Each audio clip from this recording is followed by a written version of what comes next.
Deus te abençoe. Me dê tudo certo, tudo aqui, né? Vamos lá, né? Senhora, por gentileza.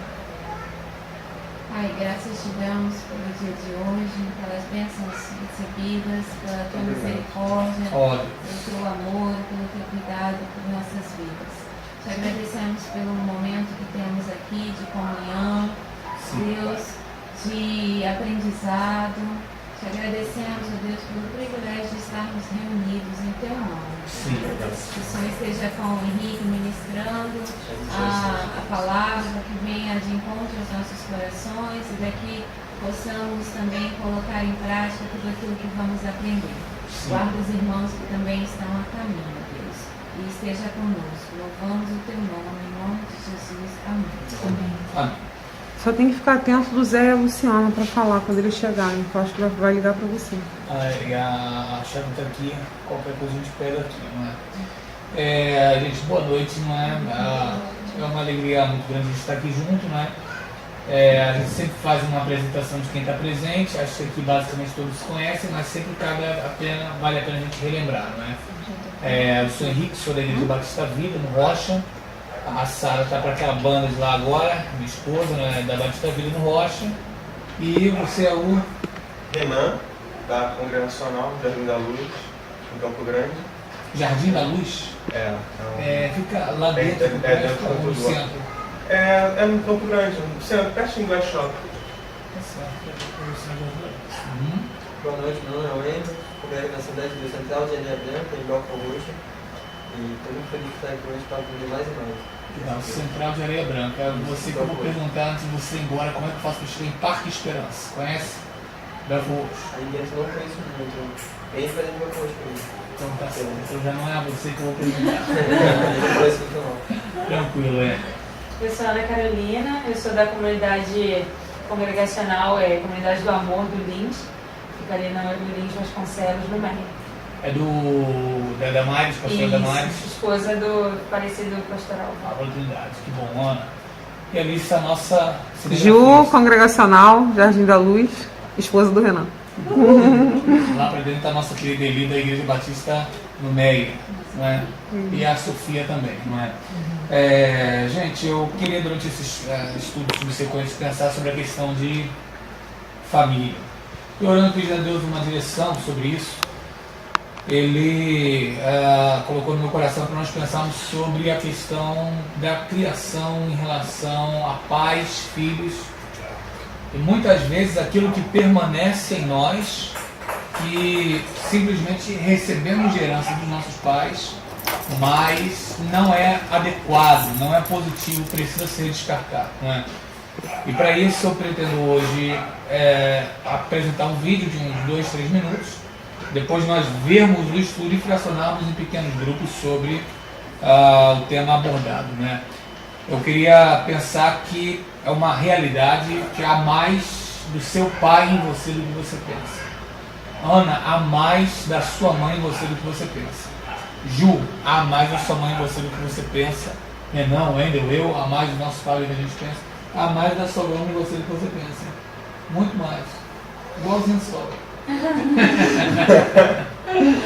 Mas por isso eu queria passar um vídeo de 2 minutos e pouco que fala um pouco sobre essa questão em relação à criação. É bem simplesinho, mas fala um pouco sobre isso. E aí e o vídeo, gente, o vídeo ele apresenta questões do menino falando que está observando. Não é? Claro, isso é um vídeo elaborado e tal, o menino ali no vídeo apresenta-se consciente, mas a questão é que nós perdemos essa consciência de que nós observamos inconscientemente o nosso pai e trazemos ele dentro de nós, nosso pai e nossa mãe. Um momento ali que ele fala, né, porque o pai ele poderia ter virado para o lado no momento de batida ali, né, errado, e aí o pai vai lá, escreve um endereço para que possa o camarada contactá-lo. E isso fala muito, só que às vezes a gente esquece, nos momentos que a gente passa a mesma situação, que aquilo ficou dentro de nós. Então há mais do nosso pai em nós do que a gente imagina. O Wendel já é casado? Não. Ana Carolina já é casada? Renan já é, Sara já é. Mas quando principalmente casarem e observando de repente os amigos mais próximos de vocês, e a gente casado percebe isso, eu não sei se é uma realidade que vocês podem concordar que existe mais dos nossos pais em nós do que a gente imagina. É isso mesmo, Ju? Tem um pai ali dentro do Renan que traz algumas coisas do... Se bem que eu só me dei conta disso depois que eu me casei, né? De você ver essa característica. A gente pode fazer essa comparação, né? Porque a gente conhece os dois, conhece o sogro, conhece o filho, né? E a gente está próximo para fazer essa leitura. Tem mais da sogrona nela do que ela imaginava. Tem bem mais do que ela imagina. Mas interessante que eu também já me vi assim muito no meu pai.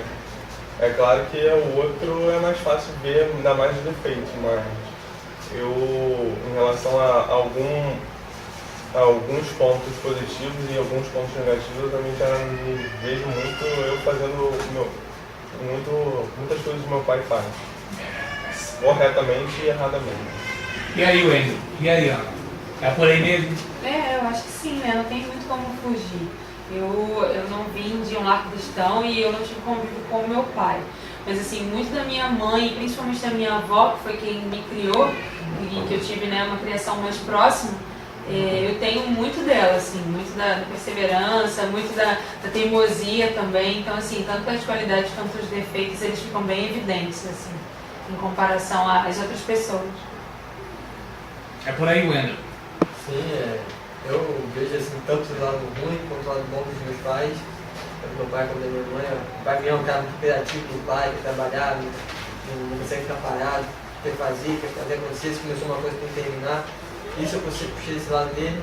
Também puxei um pouco o lado da minha mãe de ser mais tímido, por que pareça, que estudo e tal. E é como foi bem explicado no vídeo, você vai vendo a atitude que seu pai faz, mas inconscientemente você vai absorvendo isso. Não quer dizer que o pai precisa estar ali me falando, tem que ser assim, assim, assim. Só de eu ver a atitude dele, o pai não tem comércio, o trabalho, ele trabalha lá, eu vejo a postura dele tratando aquelas pessoas. Assim, eu mesmo vou automaticamente ser meio de explicar outra das pessoas. E para batalhar na vida, para crescer alguém, mesmo meu pai não tendo condições de ter estudado muito, mas ele me dá condições de eu estudar. E eu vou absorvendo isso, porque senão eu tenho que ser uma pessoa que ficar separada. Se meu pai conhecer meu pai bebê, se eu sou um cara preguiçoso, eu também ia ser um cara preguiçoso. Mas não, eu louvo a Deus primeiramente por ter pais assim, onde eu possa me espelhar.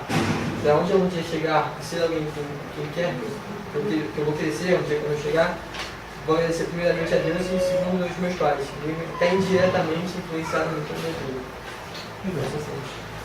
E aí?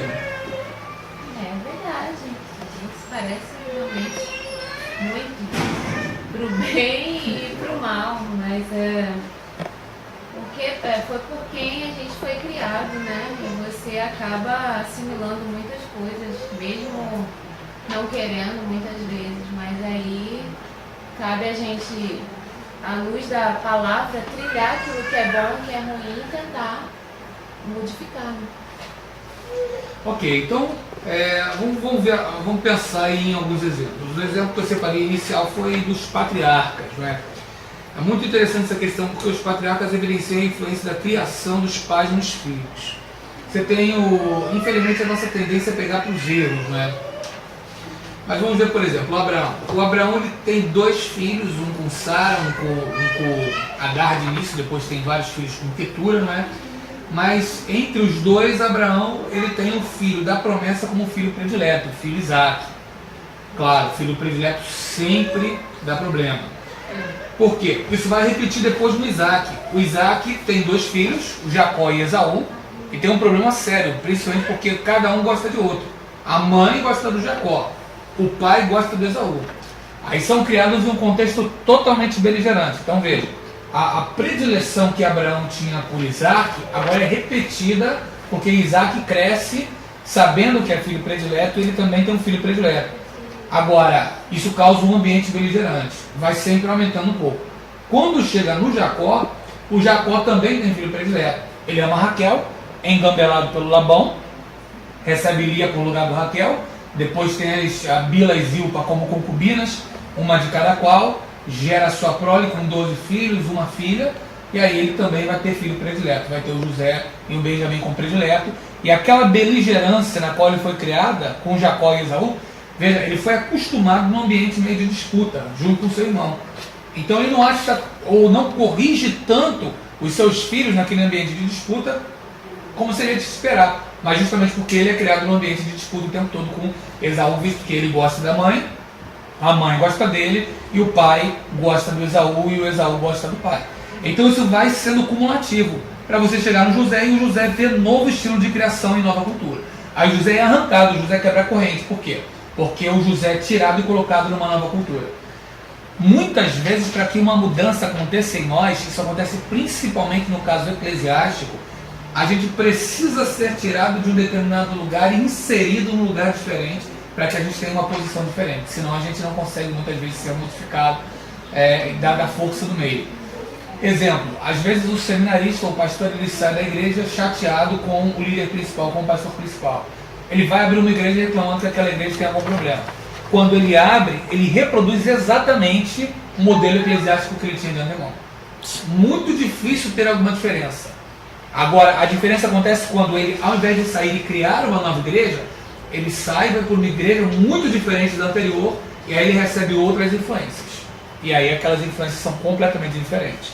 Acho que uma das maiores mudanças que aconteceu com Sara e eu nesse sentido foi quando nós saímos da Vila do João e nós fomos para Betânia.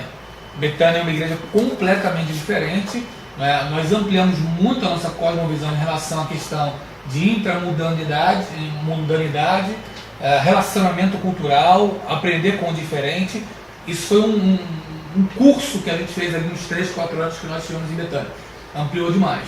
Então, se quando saímos da Vila do João nós tivéssemos aberto uma nova igreja, reproduziríamos muitos dos erros que nós tínhamos carregado e deixaríamos de aprender. Foi uma oportunidade que nós tivemos de aprendizado muito bom, muito interessante. Ele aqui uma folhinha para você. Tá? Então foi muito proveitosa. Você vê isso também repetido no Eli.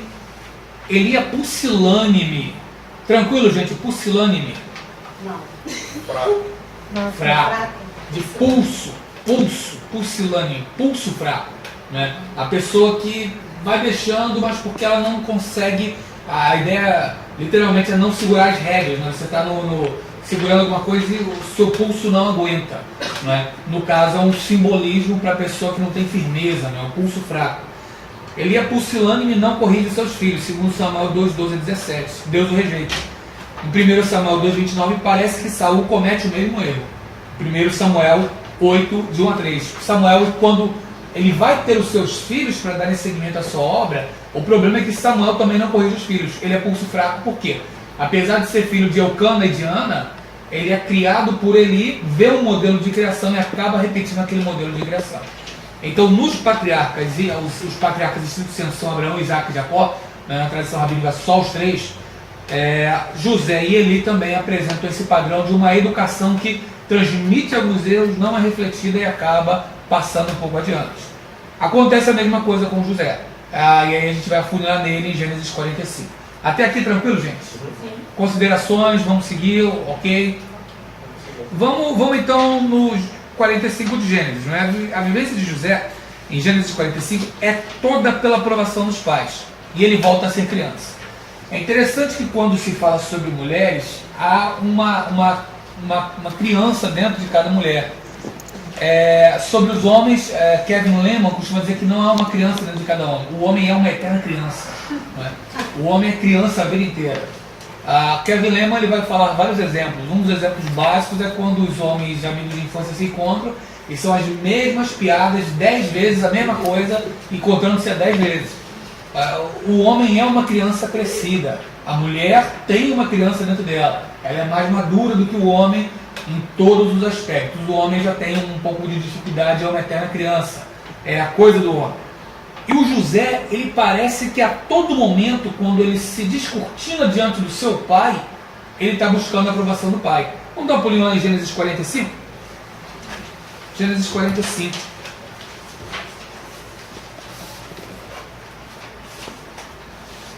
José é vendido pelo Egito, pelos seus irmãos. Irmãos de José ninguém merece, queriam matá-lo. Por causa da intervenção do Rubem, acabam vendendo o menino. Judá tem a ideia de vender o menino. Isso vai culminar numa inimizade lá na frente entre Judá e Efraim, mas que a gente vê outra ocasião, né? Esse momento. O José é vendido para o Egito, se torna vice-rei, não é? E ele é tão capaz, tão sábio que consegue contornar a fome por meio da provisão profilática que ele tinha feito, né? Aquela prevenção de abastança de alimentos. Seus irmãos passam fome, são enviados para o Egito. É a primeira vez que vão para o Egito, eles não levam o Benjamim, porque o Jacó já sabe que os filhos dele são uma raça difícil. Ele ama mais o José e Benjamim, já perdeu o José, não quer perder o Benjamim, que é filho predileto. Ficou com o Benjamim, vai a turma toda, e José sagazmente, ele coloca o dinheiro no saco do pessoal e segura dos irmãos, segura Simeão, retém o Simeão. Eles estão com o dinheiro, voltam para sua terra, voltam aqui para Canaã, contam para o Jacó, que fica uma arara. Vocês matam o José, se somem com o José, vem com uma desculpa esfarrapada de que tem uma fera engoliu, e agora vocês deixam o Simeão lá no Egito. Então não vai voltar mais ninguém para lá. Não, mas o governador falou que quando a gente voltasse tinha que mostrar ao nosso irmão, não vai voltar ninguém. Passa o tempo, a fome agrava e tem que voltar. E aí vai o Benjamim. Quando chegam lá, de novo, José astutamente coloca o copo de adivinhação no saco do Benjamim, não é? Além do dinheiro novamente. E aí quando abrem os sacos, né, vem que aquele copo ele está junto com o Benjamim. A minha teoria e você não precisa concordar com ela porque o texto bíblico não diz, mas eu acho que o José só planejava ficar com Benjamim. Eu acho que não é o plano todo de José se dar a conhecer para os seus irmãos. Por quê? Se os irmãos aquecem a ideia do José, o José retém mais um, como já libertaram o Simeão, né, ele ficava com o seu irmão e pronto, porque o José também não se dava tão bem com os irmãos, não da parte dele, mas que os irmãos eram uma raça. E por quê? O Jacó, quando vai ao encontro de Esaú, ele separa o José. É interessante, vamos dar um pulinho lá, deixa marcado 45 que a gente vai, mas volta comigo por gentileza para o 33:1. Quando o Jacó vai ao encontro de Esaú, ele divide a turma em bando, a filharada, bota Lia na frente, depois Bila, depois Zilpa, e 33:1 de Gênesis diz o seguinte: levantou Jacó os seus olhos e olhou, eis que vinha Esaú, 400 homens com ele. Então repartiu os seus servos entre Léia e Raquel e as suas duas servas. Pois as servas e seus filhos na frente, primeiro Bila e Zilpa, depois Léia e seus filhos atrás, porém Raquel e José os derradeiros. Então ele protege José de toda forma, e a Raquel. São os que ele mais ama, os prediletos, ele segura. E lá na frente, como José está repetindo toda a sequência do seu pai, me parece que por ele ter colocado o copo no saco do Benjamim, eu não posso afirmar isso com certeza porque a Bíblia não diz, mas eu acho que o plano de José era ficar só com o Benjamim. Não era, ele não esperava a reação dos irmãos dizer, não, a gente vai ficar, sem Benjamim a gente não é do pé. Eu acho que o José pensava, bem, eles vão voltar, mas com Benjamim eu livro Benjamim de fazer o que fizeram comigo, eu guardo pelo menos o Benjamim, protejo, comigo ele está mais bem cuidado, depois eu arrumo uma maneira de pegar o meu pai. Mas agora eu quero livrar o Benjamim. Só que os irmãos não voltam, como voltaram em relação ao Simeão. Então nisso tem uma explosão emocional no José. Tem aquela explosão de choro e aí José arrebenta e ele fala, não, acabou, sou José o irmão de você. Ele começa a falar em hebraico, deixa de falar em egípcio, dispensa o tradutor e o pessoal conhece ele. Eu não sei a questão de Benjamim, mas me parece que, pelo menos para mim, o plano de José era ficar só com Benjamim, pensando que como voltou com o Simeão, a turma ia voltar. Não sei, mas o fato é que não era o plano de Deus. O plano de Deus era que simplesmente José se desse a conhecer os seus irmãos. E aqui é interessante como o pai está presente em José a todo momento. Olha comigo, por gentileza, a primeira questão é que ele quer proteger o Benjamim, como o Jacó o protege. Você viu lá em 33:1 que Jacó protege José, então isso está na cabeça de José. Como meu pai me protegeu, eu também vou proteger o meu irmão, sou o irmão dele, o irmão mais velho do Benjamim. 45:3, quando ele se dá a conhecer, disse José aos seus irmãos, eu sou José, vive ainda o meu pai? Então a primeira pergunta dele é, cadê o papai? Começa o texto. O texto todo mostra o pai dentro dele. Então tudo bem, eu me dei a conhecer a você, mas eu quero saber o seguinte, cadê o meu pai? Quero saber do meu pai. Para que ele quer saber do pai? 45:9. Apressai-vos e subi a meu pai e dizei-lhe, assim tem dito o teu filho José, Deus me tem posto por Senhor em toda a terra do Egito, desce a mim e não te demores. 13. Fazeis saber a meu pai toda a minha glória no Egito, tudo que tendes visto, e apressai-vos a fazer descer meu pai para cá. Então, a primeira questão, cadê meu pai? Segundo, avisa ao meu pai que eu venci na vida. Então, olha, fala pro meu pai que eu mostra toda a minha glória, conta tudo que vocês viram.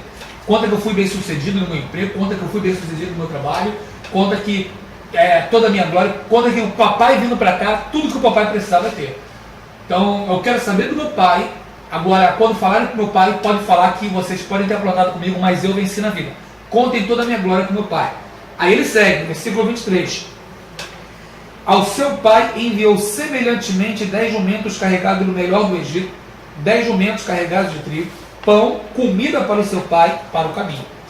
Aí agora, como o filho bem sucedido, ele diz, eu vou cuidar do meu pai. Eu quero saber se meu pai está vivo, cadê meu pai? Diz para meu pai que eu venci na vida. Terceiro, eu quero cuidar do meu pai. Manda tudo isso daqui para o que meu pai precisar, toma tudo isso daqui para o meu pai. Quarto lugar, versículo de número 24. Despediu seus irmãos, partiram e disse, não contendais pelo caminho. Por quê? Gênesis 37:2 diz que o José trazia má notícias deles aos seus pais porque eles viviam brigando. Viviam no estado de ânimo, de espírito completamente beligerante. E aí o quarto momento do pai dele nele, olha, vocês sabem que o encarregado de contar a notícia para o meu pai era eu. Então, cuidado, não vão brigando pelo caminho não. Conheço vocês vivem de briguinha por aí. Não conta não fica brigando não, porque senão eu vou contar para o papai. Né? Então, é interessante que há um menino ainda dentro do José que busca a todo momento a aprovação do pai. Cadê meu pai? Fala para meu pai que eu sou bem sucedido, eu vou cuidar do papai, vou tratar do papai, não briga senão eu vou contar para o papai. 45 mostra como Jacó ainda está presente na vida desse cara, que é o segundo do Egito, na vida desse cara, que na prática é o primeiro do mundo, que está governando toda a terra, mas como o impacto dos pais, dos avós, dos tios, dos parentes na nossa vida são extremamente pertinentes e relevantes. É o impacto de um pai na nossa vida. Bem, então vamos dar uma olhada aqui no Gideão, como isso também aconteceu em Juízes 6:25. Vamos abrir lá em Juízes 6:25, passado dos patriarcas, passado José, e agora dá uma olhada lá como isso se realiza na vida do Gideão. Juízes 6:25. Alguém pode ler para a gente, por gentileza, Juízes 6:25. Naquela mesma noite disse o Senhor a Gideão, toma um dos bois de teu pai, a saber, o segundo boi de 7 anos, e derriba o altar de Baal, que é de teu pai, e corta a zera que está ao pé da rede. Amém. Ô Gideão, você vai assumir o ministério. Agora você tem que derrubar o altar de Baal, teu pai. Eu trabalho esse verso numa aula de tópicos de teologia no seminário, apontando que o pai de Gideão transmitiu excelentes valores para ele. O cara estava trabalhando no meio de uma guerra. Ensinou seu filho a ser trabalhador. Opa, tudo na paz, José? Como você está? Tudo bem. Boa noite. Desculpa a gente orar aí. Bom, seja bem-vinda. Está em tempo. José. Boa noite. Opa. Acabamos de falar do seu homônimo, pai. Tudo bom? Ai, tudo bom. E seu nome mesmo é? Denise, aqui, Denise. A gente passou do José agora e estamos em Juízes 6:25. Então no seminário eu ensino o quê? O Gideão é trabalhador, o Gideão é responsável, o Gideão é inteligente, porque está malhando trigo onde não é para ele malhar, é no lugar de vinho, onde se malha, onde se espreme uvas para fazer o vinho. Então ele transmitiu bons valores, mas só que em Juízes 6:25 Deus diz para ele, olha, você vai assumir o seu ministério, teu pai passou muita coisa boa, mas passou um negócio que foi ruim, passou a idolatria. Então antes de você assumir, você tem que rever a sua educação à luz das escrituras, à luz da minha palavra, à luz do que eu estou dizendo para você. Derruba o altar de Baal, que é o teu pai. Deixa essa idolatria para lá. Então aqui a gente começa a fazer um caminho. Vê que há mais nos nossos pais em nós do que nós imaginamos. Há isso nos patriarcas, há isso em José. Aí em Gideão, há pecados que são transmitidos dos nossos pais para nós. E esses pecados muitas vezes se misturam com nossa herança, cultura e tradição familiar. E aí que a coisa começa a ficar um pouco mais estreita, porque a gente não consegue discernir o que é cultura familiar e o que é pecado. Fica meio difícil a gente distinguir. Isso vai ser um pouco nebuloso. A questão é que em 1 Pedro, capítulo 1, versículo 18, há uma palavra de Deus nesse sentido para a gente rever a nossa criação. E aí é onde eu queria pensar com a gente nessa noite sobre uma operação que a gente precisa se envolver, que é a Operação Resgate. Por isso o tema desse Osmose é Operação Resgate sobre a mudança da tradição recebida, à luz de 1 Pedro 1,18. Vamos ler lá 1 Pedro 1,18? Ana, você pode ler para a gente esse texto, por gentileza, 1 Pedro 1, versículo 18. 1 Pedro 1, verso 18.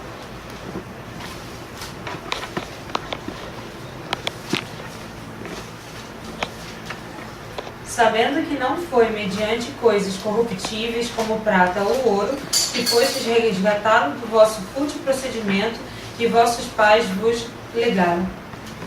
Amém. Então, veja, sabendo que não foi com qualquer coisa, com coisa corruptível. Você tem um texto aí em grego, saiu sem acento, porque essa versão que eu peguei estava lá sem acento na net, peguei logo, me coloquei. Aí o texto começa dizendo, vendo que não foi por qualquer coisa, por argiro, ou seja, por ouro, ou criso, ou prata, que fostes resgatados, é esse termo aí, elitrotete, que significa foste comprado. Né? Então você não foi comprado ou resgatado por qualquer coisa, por isso a Operação Resgate. Da vossa mataiais que usa muito o autor de Eclesiastes na versão grega, quando é traduzido, mataiopes, vaidade, transitoriedade, né? Coisa vã. A ideia é uma coisa efêmera. Para nos dar uma ideia mais clara, por exemplo, desculpe a citação, por mais que alguns tenham apreço a essa vida, mas a vida de modelo. Não é uma coisa fútil. A vida de uma, vamos dizer, uma socialite. O que Narcisa Tamborideg faz? O que tem uma outra midiática, não lembro quem faz, né? O que uma socialite faz? Kim Kardashian. O que Kim Kardashian faz? O que uma socialite faz?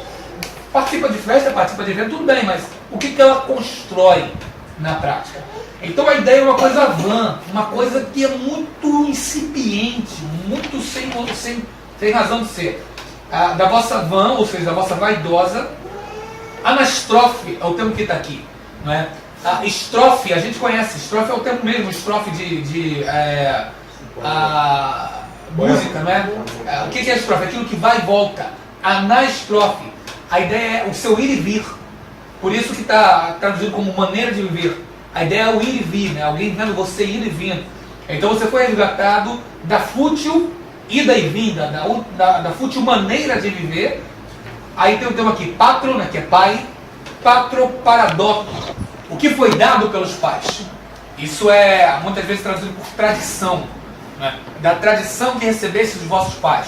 Ou o que quer dizer aqui? Tudo o que foi dado dos vossos pais, do legado dos vossos pais. É o último termo aí, essa é a ideia. Né? A tradição recebida dos pais, aquilo que foi entregue pelos pais. O que o seu pai deixou para você, o que sua mãe, o que seu tio, o que seu avô deixou para você. Então, Pedro está dizendo que a gente às vezes precisa ser resgatado de algum legado que nossos pais deixaram para nós, que muitas vezes pode ser um legado que seja vão, um legado que seja inadequado. Aí como é que a gente é resgatado? Aí é difícil, porque mexe com quem você é. Estima-se que até os 6 anos esteja formado em você tudo de valores e de princípios que estará incrustado na sua vida ao restante do seu resto de vida. Até os 6 anos, tudo que tinha que estar incrustado em você em valores já está incrustado. Até os 6 anos, na Denise, no José, no Renan, tudo que tinha que ser arraigado já foi. Como é que a gente muda isso? O problema é que mudando isso, a gente muda um pouco de quem a gente é. E mudar, irmãos, como mudar é difícil. Como mudar é difícil. No ano passado eu fiz um voto de mudança. Eu acho que já compartilhei, né, no voto de mudar o sapato, de botar lá no quarto para cá, né? Falou. E como é difícil mudar, como é difícil botar o sapato na sapateira. Eu passei a vida toda, quando meu pai chegava, ele chegava às 10 da noite, minhas irmãs chegavam e iam pegar o pente fino, tirar a casca da cabeça dele, ele sentava e eu ia tirar os sapatos, né, para ele chegar e relaxar. mas os sapatos ficavam na sala. Eu, como criança, não botava no lugar, tirava e botava no cantinho do sofá. Pegava aqui e botava aqui. Não é? E para botar o sapato no lugar agora, quando já é grande? Não é? Porque eu cresci a vida inteira vendo isso. Na Paraíba a gente chama chinelo de dedeira, é o lugar onde se coloca o dedo. E só descobri isso quando eu entrei para a escola, que chinelo se chamava dedeira, porque até então a gente só chamava de chinelo de dedeira em casa. Mas até hoje ele escapa dedeira, e quando eu casei, dedeira, não, que dedeira? Não, chinelo, não. Então são coisas que estão em nós, fazem parte do que a gente é. Lá em casa a gente chama muito, por exemplo, a Sofia, e lá na casa dos meus pais, a minha sobrinha, a gente chama de bichinho, por causa da Paraíba. Paraíba toda criança é bichinho, não é sem ser pejorativamente, traz o bichinho aí, bichinho. É muito comum pra gente, mas dependendo de onde a gente está, a gente tem que tomar cuidado, porque pode ferir alguma criança, o pai não gostar, que chama meu filho de bicho, né? De bicho ainda é melhor do que outra coisa, né? Na contemporaneidade, né? Essa contemporaneidade estranha. Mas o resgate, como é que então a gente pode fazer para ser resgatado? Primeiro, o resgate passa pela primeira etapa, avaliação, dividido em 3 sub-itens. Holisticamente, ou seja, integralmente, precisamos, primeiro, nos observar introspectivamente e perguntar o que há de positivo e negativo oriundo do que recebi de meus pais. Eli, o que você recebeu de positivo da sua mãe? A minha mãe? Um adjetivo, eu acredito que a organização. Organização. Renan, o que você recebeu positivo do seu pai? Do meu pai? Tem muitas coisas. Eu lembro dele falando, geralmente, para assim, onde tiver confusão, que se afaste. É uma das coisas que eu então, seu cara de paz, vamos dizer assim. Esteja do outro lado da calçada se tiver confusão, para evitar a confusão. Seria esse, né? Ju, o que você recebeu de bom da sua mãe? Bom. Eu acho que... Eu não estou sabendo agora definir, mas acho que é a bondade, assim...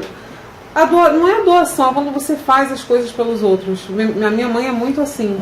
Ela faz isso com... altruísta. O altruísmo. Então fazer pelo simples fazer por amor, não é? Pedir ao cônjuge que me ajude agora nessa detecção, confirmando, suprimindo ou adicionando informações. Então, primeiro, você vai se avaliar. Denise, Luciana, José, Joana, Eli, todos nós, fazer a avaliação. Bom e ruim que eu acho que recebi. Aí, segundo, para confirmar, vou perguntar ao cônjuge. José a Luciana, Ju ao Renan, Sara a mim, vice-versa. E aqui a gente entre amizade. Denise, Ana, Eli, Wendel, fazer essas consultas de quem um conhece ao outro. Terceiro, fazer o mesmo processo junto a um amigo. Fiz a avaliação, pedi ao cônjuge para avaliar, depois eu pedi ao amigo para avaliar. Então, Sara me avalia, eu me avalio. E aí depois eu falo, Renan, a Sara enxergou isso, eu enxerguei isso. Você também enxerga isso? Por quê? Se 2 concordam, depois o outro terceiro também enxerga, 3 enxergaram a mesma coisa, eu preciso mudar. Eu não enxerguei, mas ela viu. Ele vai dizer se ela está com razão, se eu estou com razão. Mas o que geralmente é mais comum os pais transmitirem? Há vários. Listei só 15. E geralmente os pecados mais transmitidos, nesse pouco tempo de ministério, eu observei o seguinte. Endividamento é um dos pecados mais transmitidos. O pai não conseguia pagar uma conta em dia. Estudei como isso passa para o filho. Muito enrolado, não consegue pagar uma conta em dia. Fofoca. A mãe que vivia falando de tudo e de todos quando chegava na igreja, a tendência a filha crescer num ambiente de fofoca muito grande e também fofocar. Promitência não cumprida. O pai e a mãe pegavam muita coisa emprestada de alguém, nunca devolveram. A casa está cheia de tabuleiro de bolo, copo de liquidificador e tal, nunca devolveu. O filho, via de regra, não vai devolver. Hipocondria. O pai, todo dia tinha uma desculpa para não ir no trabalho. Toda semana. É tendência o filho crescer nesse ambiente e também ser dessa forma. Adultério. Pai ou mãe envolvidos com adultérios. Não um, não dois. Não uma coisa, não uma fatalidade, mas alguma coisa constante. Infelizmente o filho tende a seguir esse mau exemplo. Falta de determinação. Começa muita coisa e não terminar. Ou vi o pai sempre pulando de trabalho em trabalho, começando uma coisa aqui, uma coisa ali, nunca terminou nada. Começou a casa, mas o filho foi criado numa casa no embolso. A tendência é que o filho também nunca conserte alguma coisa, que deixe tudo ali quebrado, deixe tudo pelo meio do caminho. Pusilanimidade, falta de pulso firme para corrigir quando necessário. Atiçamento, chegava em casa, acontecia uma coisa da igreja, não é? Ela sempre ouviu a mãe ou o pai dizendo: você tem que tomar satisfação, vai lá, fala com aquela menina, fala com aquele rapaz e tal. E o filho foi incitado também a isso. Não, meu filho, tal, vai lá e bate naquele menino, vai lá e bate naquela menina e tal. Então esse atiçamento, jogar fogo na lenha, fogo na fogueira, reclamação. Ia no casamento maravilhoso, mas quando chegava em casa reclamava que faltou o abacaxi assado. Né? Não, tu estava maravilhoso, mas não tinha abacaxi assado. Sempre encontrava uma. Aí quando tem um abacaxi assado, não tem o. Estava com pouco açúcar. Estava com pouco? Estava com pouco açúcar. Reclamação. Acomodação. Não é? Como a gente aconselha casamento de que o esposo é acomodado, está tanto tempo sem emprego e está lá e vai indo, empurrando com a barriga, o filho tende a crescer acomodado. Lascívia, que é a questão da sensualização. A mãe já faz isso às vezes com a menina. É muito triste quando você vê a criança mal vestida, não é? Com roupas extremamente inadequadas, principalmente as meninas. Isso passa muitas vezes. E vaidade, a vaidade está aí caminhando junto, né? A mãe faz a filha, não é que faz a filha um bebelô simplesmente, somente, mas é que ensina a filha que o objetivo é que as pessoas olhem para ela. Ensina ao filho que o objetivo é que as pessoas olhem. A mamãe vai comprar eu ia falar um quichute aqui, mas quichute já foi, né? Vai comprar uma conga. Conga. Existe também? Não. Já foi. All-Star não. All-Star tá no Nike, vamos lá então no Nike. Né? Nike, All-Star, Reebok, sei lá, Mizuno, se ainda tem. Então, a mamãe vai comprar, mas olha, para você ir para a escola, tá? Mas no sentido de insuflar no menino o desejo que é para ele mostrar para o pessoal.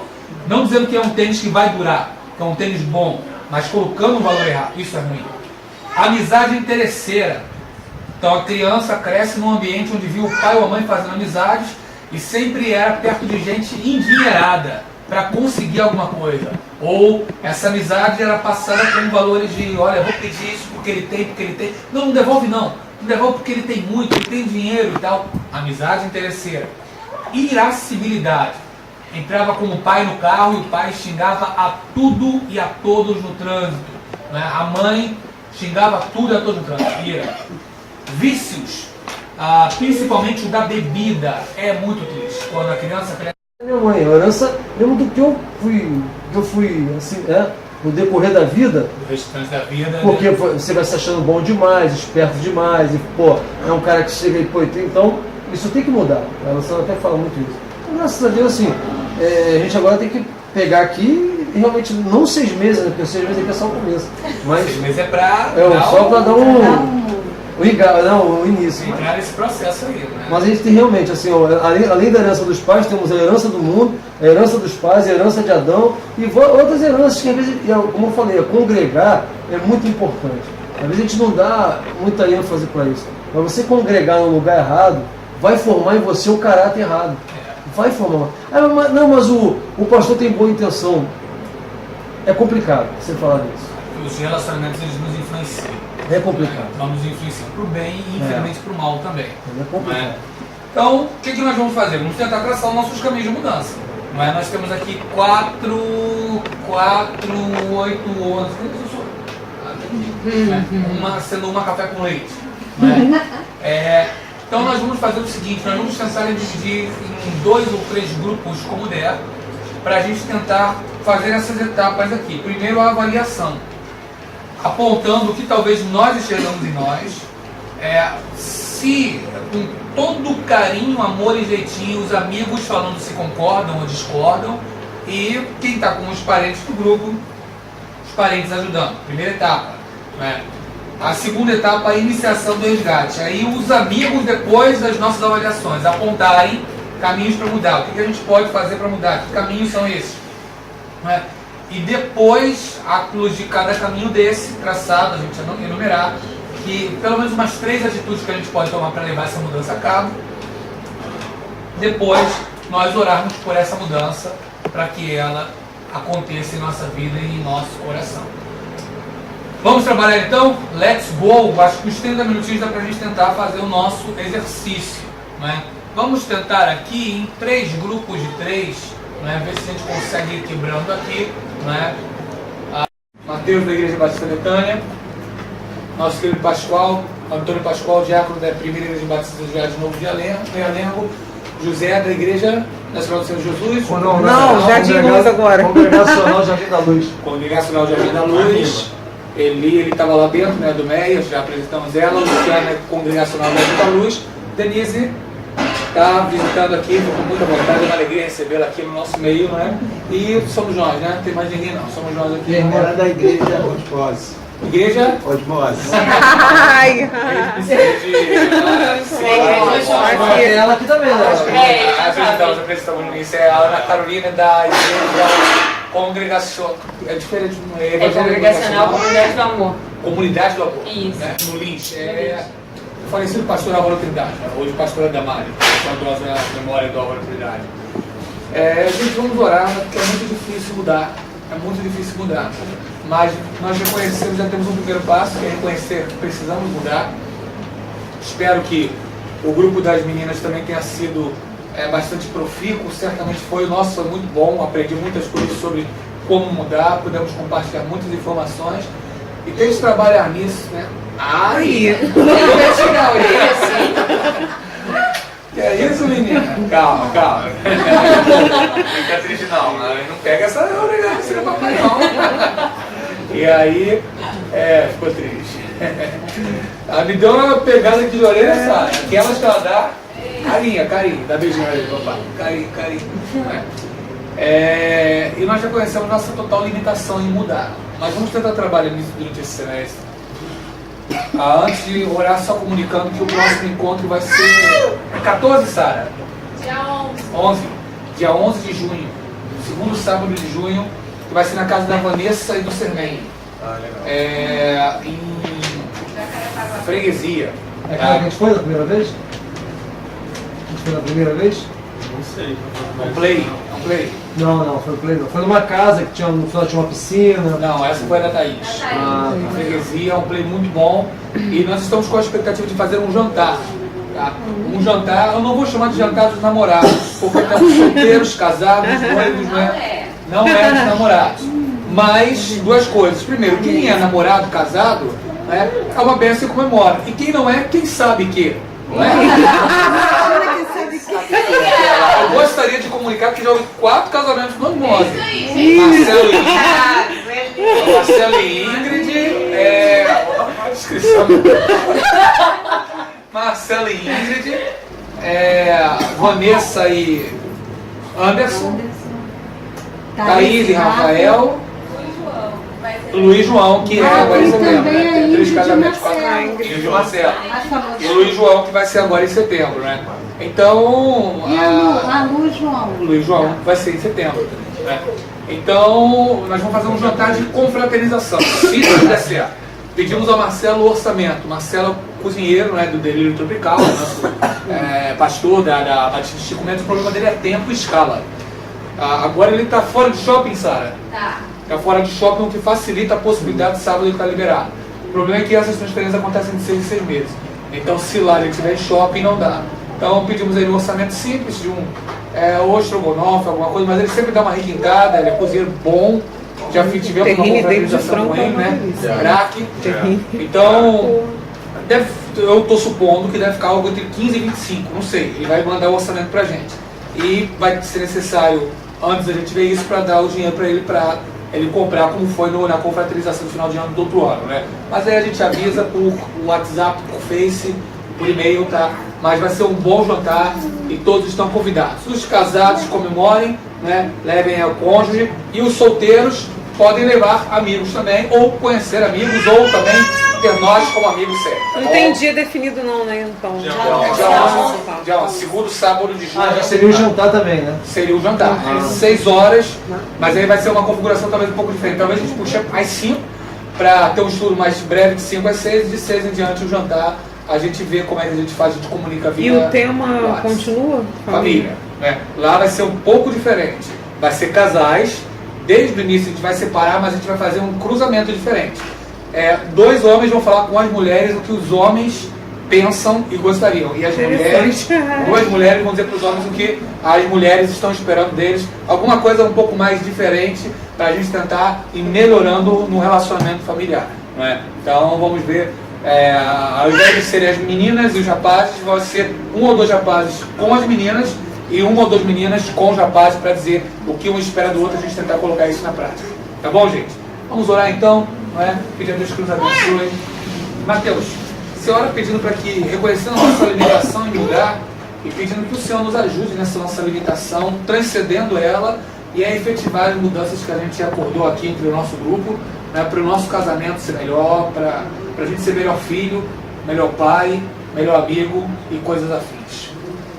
Deus nosso Pai, te agradecemos por estarmos aqui esta noite, Pai, em comunhão, por este momento tão agradável, Senhor. Um momento ao qual podemos confortar nossa alma e aprender, Pai, mais da Tua Palavra. Muito obrigado por termos pessoas assim tão boas, Pai, que nos cercam. Deus, aprendemos aqui que devemos mudar em certas circunstâncias, Pai, certos vícios, certos hábitos, e só o Senhor conhece muitas das vezes, Pai, pois o Senhor nos sonda. Deus, cada um tem aqui, Pai, uma vontade, cada um aqui tem um sonho, um projeto, e o Senhor o conhece.